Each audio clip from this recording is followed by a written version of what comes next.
Someone needs to say this to you without sugarcoating it. You can't keep blaming your past for a life you refuse to build.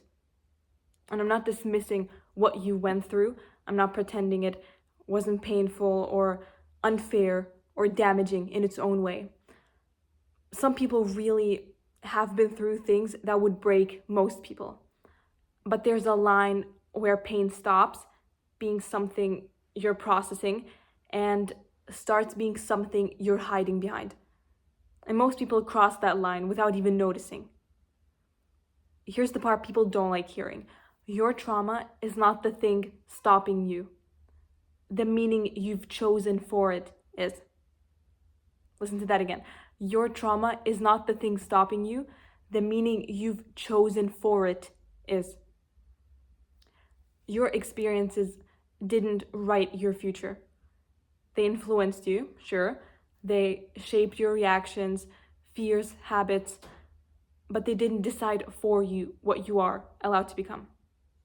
The story you built around those experiences is what's been running your life. The conclusion you made in your head and the identity you formed around your pain. That was your interpretation. An interpretation can be changed.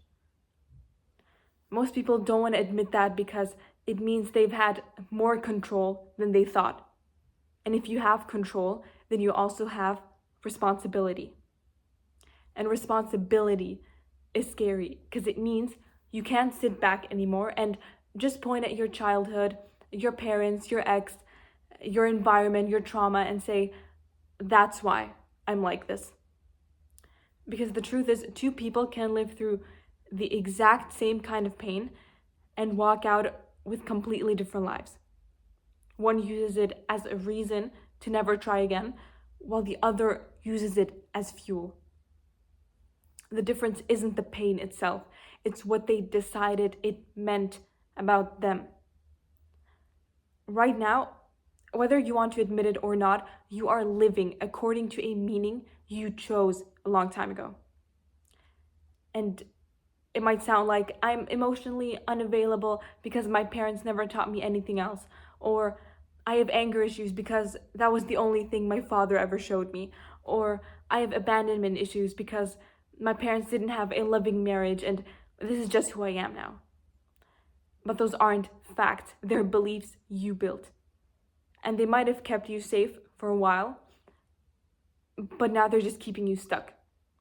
You don't need to erase the past to move forward or pretend like nothing happened and gaslight yourself into fake positivity.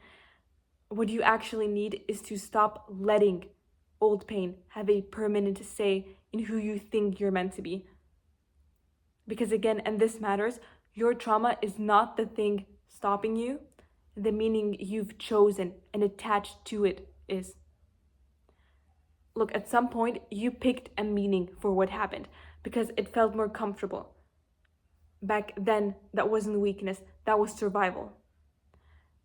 But survival mode wasn't supposed to become your whole identity. It's not supposed to last your entire life.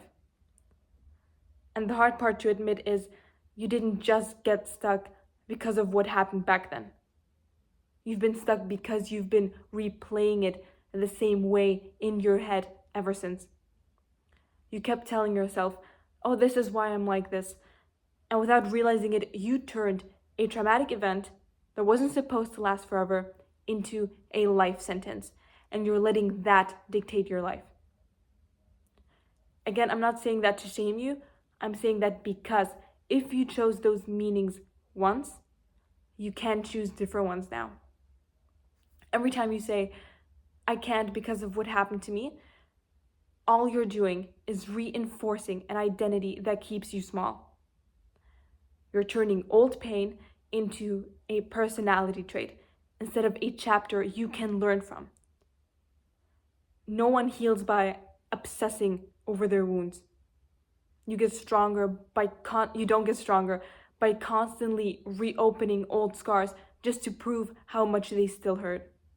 You get stronger when you decide they don't get to run the rest of your life. And this is where people get uncomfortable because it sounds like personal responsibility, and it is. There comes a point where you stop being a victim of what happened and you become a participant in how long it controls you.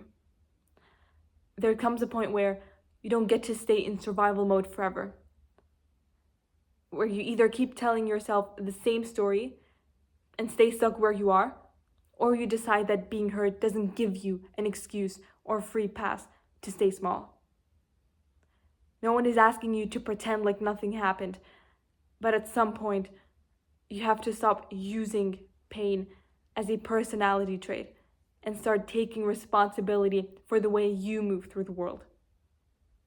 You can acknowledge what hurt you and still decide it doesn't get to own you, control you, or decide how you go on about things. What happened to you doesn't get to write the rest of your life unless you keep handing it the power to.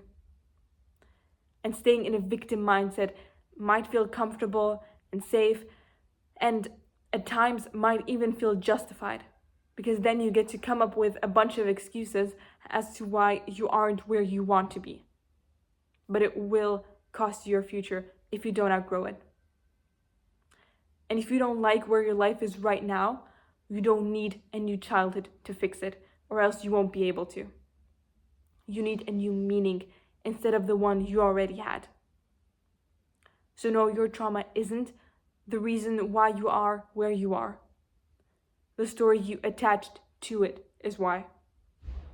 And the same way you built that story, you can take it apart. But you have to stop hiding behind it first.